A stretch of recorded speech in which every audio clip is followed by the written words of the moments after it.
So yeah, this is it's my graduation show. I've been doing a lot of open mics, but since this is my first official show, I thought it was about time I started to dress more like a real comic. So I chose Gallagher. But he's a real comic.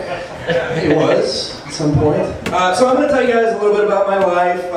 I had kind of a strange childhood. My dad was a Seventh-day Adventist minister, and my mother was a gynecologist. And for those of you that don't know, Seventh-day Adventists are Christians who are vegetarians, and they celebrate the Sabbath on Saturday.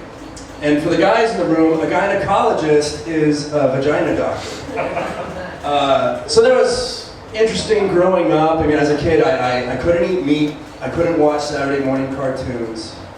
But I did know what the clitoris was before I knew yellow. That's right, ladies. I also know that once a month you shed your uterine wall. And I learned that from a book. I had a children's book about periods. A little red dot on it. It was a hand-me-down from my sister.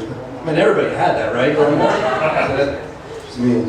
But my mom, being a doctor, she was really big in teaching us about safe sex and practicing safe sex. And when I was 13, she gave me a bag full of condoms, a Ziploc bag full of condoms, and she said, "Hey, I'm not telling you to go out and have sex, but if you do, I want you to use these and double bag it." And she must have had really high expectations for me, because this was like one of those gallon-sized Ziploc bags full of condoms. I mean, there had to be like 100 of condoms in there. So even if I did double up, that means that I would be having sex 50 times before they expired, which was 5 years. And I think that's a record for any teenager.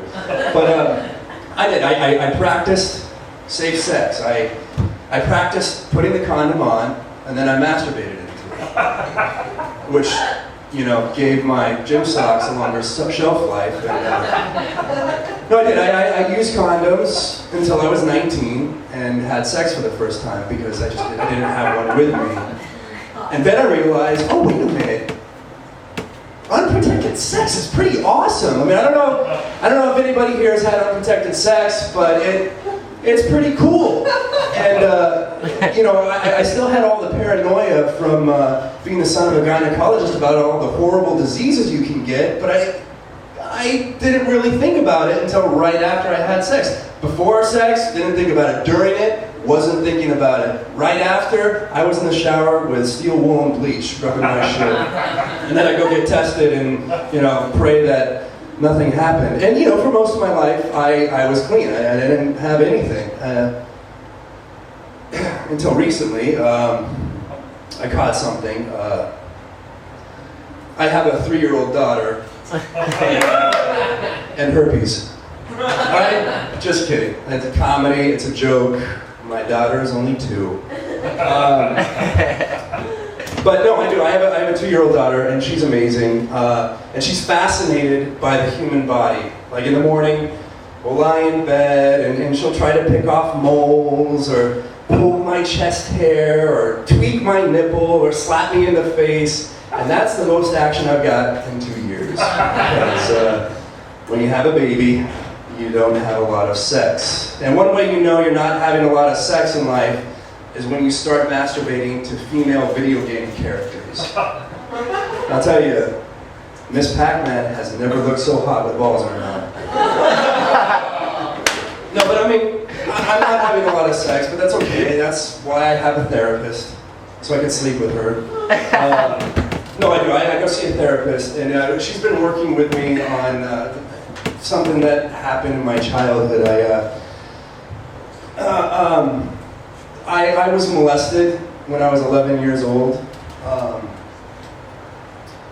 But it was the awesome kind of molestation, because I was fondled by an older woman. And to an 11-year-old boy, that is not molestation, that's a dream come true.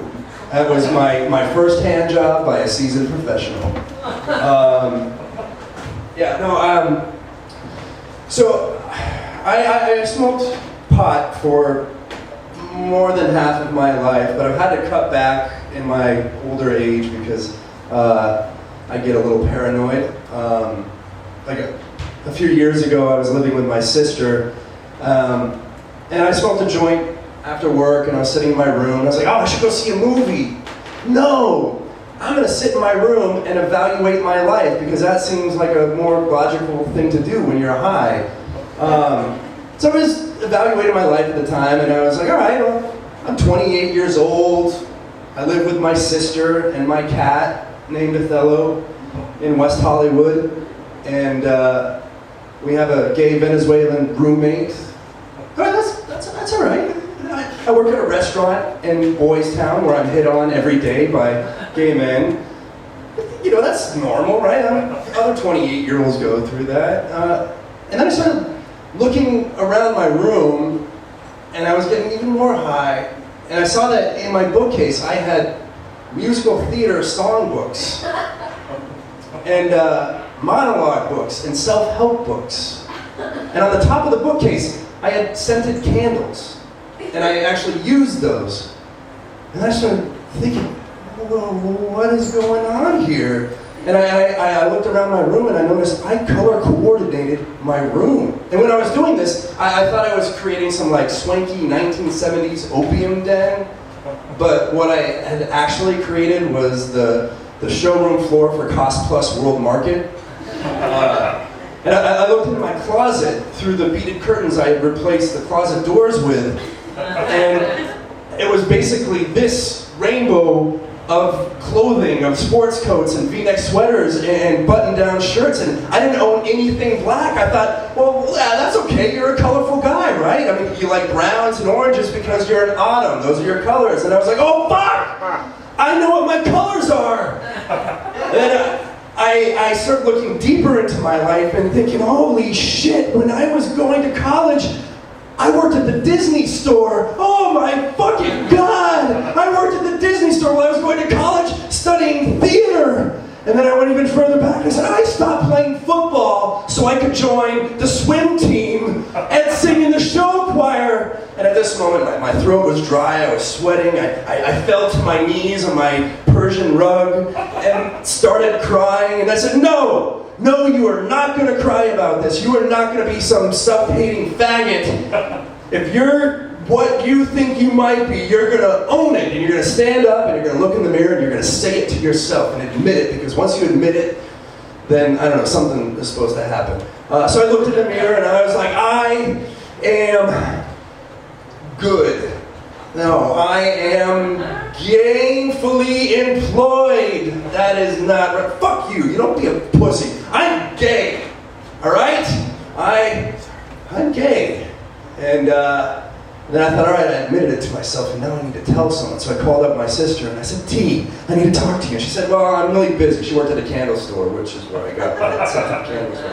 I said, T, I know, I really need to talk to you. It's really important. She said, well, what's the problem? And I said, I think I might be gay. And I was whispering, even though I was alone, and I just yelled it out, but I didn't want anyone else to hear. I think I might be gay. She laughed, and she said, I don't have time for this. And I said, no, I'm serious. I think I might be gay. And she said, well, if you think you're gay, maybe you should talk to Roger, our gay Venezuelan roommate, and ask him about it, and he can help you. And I said, oh, no, I can't do that. She said, well, why not? I said, because he's going to want to sleep with me. And she said, well, that's what gay men do. They have sex with other gay men. That's what they do. And I said, well, I don't want to do that. And she said, well, that's kind of like the first tenet of being a homosexual, is you are sexually attracted to other men. That's what you do. And I said, oh, that's not me. And she got really quiet.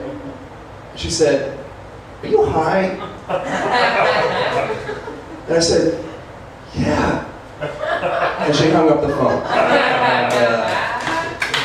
And that's it. Thank you very much, guys.